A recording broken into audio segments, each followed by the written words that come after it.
বৈষম্যবিরোধী ছাত্র আন্দোলন এবং নাগরিক কমিটির পক্ষ থেকে একটা রাজনৈতিক দল নিয়ে আসার একটা উদ্যোগ গ্রহণ করা হয়েছে। সিলেটে একটা সম্প্রীতি আছে সব দলের মধ্যে।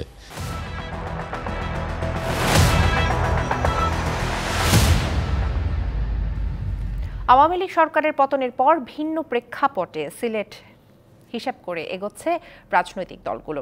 ৩১ দফা প্রস্তাবনা নিয়ে বিএনপি যাচ্ছে মানুষের দুয়ারে দুয়ারে, আর দলীয় শৃঙ্খলার প্রশ্নে নিজেদের এগিয়ে রাখছে জামায়াত ইসলামীও। তবে বৈষম্য বিরোধী ছাত্র আন্দোলনে নেতারা বলছেন, বিগত দিনের বৃত্তের বাইরে বেরিয়ে নতুন বাংলাদেশ বিনির্মাণের মাধ্যমে জন আকাঙ্ক্ষা পূরণের পথেই হাঁটছেন তারা। জুলাই আগস্টে ছাত্র জনতার অভ্যুত্থানে সরকার পতনের পর সারা দেশের মতো সিলেটেও মাঠে নেই আওয়ামী লীগ।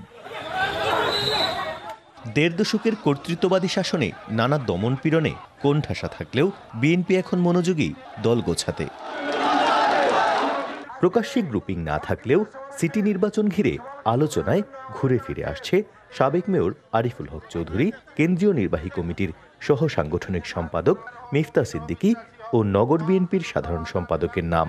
এছাড়া আলোচিত সিলেট ১ আসনে চেয়ারপারসনের উপদেষ্টা খন্দকার আব্দুল মুক্তাদিরের পাশাপাশি উচ্চারিত হচ্ছে আরিফুল হক চৌধুরীর নামও। মহানগর বিএনপির সবকটি ওয়ার্ড ইউনিট গোছানো থাকলেও এখন চলছে মহানগরের ৬টি থানা কমিটি ঢেলে সাজানোর প্রক্রিয়া।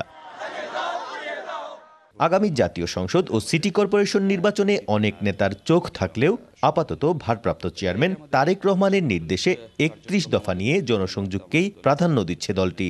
জনাব তারেক রহমান আমাদের যে রাষ্ট্র কাঠামো মেরামতের যে ৩১ দফা দিয়েছেন সেটি নিয়ে আমরা কাজ করছি, এবং এই ৩১ দফা আমরা লিফলেট আকারে এই নগরীর প্রতিটি ওয়ার্ডে, প্রতিটি পাড়ায় এবং প্রতিটি ঘরে ঘরে আমরা পৌঁছে দেওয়ার কার্যক্রম আমরা ইতিমধ্যে শুরু করেছি। এদিকে জামায়াত ইসলামী বলছে, দলের শেকড় থেকে শিখর অবধি শৃঙ্খলা ও চেইন অফ কমান্ড অক্ষুণ্ণ। ভোটের পাশাপাশি দলের জনপ্রিয়তা বৃদ্ধিতেও পরিবর্তিত পরিস্থিতি সহায়ক বলে মনে করছেন তারা।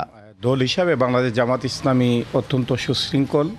সর্বাবস্থায় আমরা আমাদের গঠনতন্ত্র মেনেই আমাদের দল পরিচালনা করি। যেহেতু সংগঠন একটা সুশৃঙ্খল সংগঠন, একটা সার্কুলারই যথেষ্ট এনাফ। বর্তমান পরিস্থিতি পরিবেশের আলোকেই খাপ খেয়ে নিতে আমাদের খুব একটা সময় লাগে না।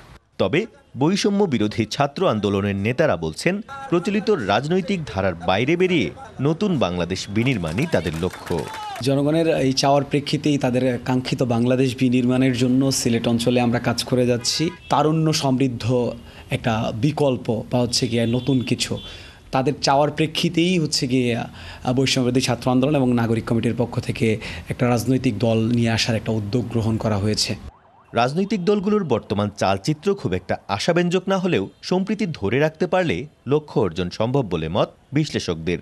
যদিও বলা হচ্ছে যে দেশে এখন ফ্রি গণতন্ত্র, তো এই গণতন্ত্র হলেও অনেক সময় অনেক কথা আমরা বলতে পারতেছি না, বলা সম্ভব হচ্ছে না। তবে সিলেটে একটা সম্প্রীতি আছে সব দলের মধ্যে। এই সম্প্রীতিটা যদি আগামীতে দরিয়ে রাখেন তাহলে মনে হয় ভালো হয়। এমনিতেই জুলাই আগস্ট গণ অভ্যুত্থানে ঝরে গেছে বহু প্রাণ, চিরজীবনের জন্য পঙ্গুত্ব বরণ করেছেন অনেকে। এমন বাস্তবতায় নতুন করে রাজনৈতিক হিসেব নিকেশে কোনো সংঘাত চান না সাধারণ নাগরিক থেকে শুরু করে দলের একেবারে সাধারণ কর্মীটিও। পাশাপাশি পর্যটন এবং প্রবাসী নির্ভর সিলেটের উন্নয়নকে প্রাধান্য দিয়ে সকল রাজনৈতিক দল তাদের ছক কষবে, এমন প্রত্যাশা সকলের। প্রত্যুষ তালুকদার, ডিবিসি নিউজ, সিলেট।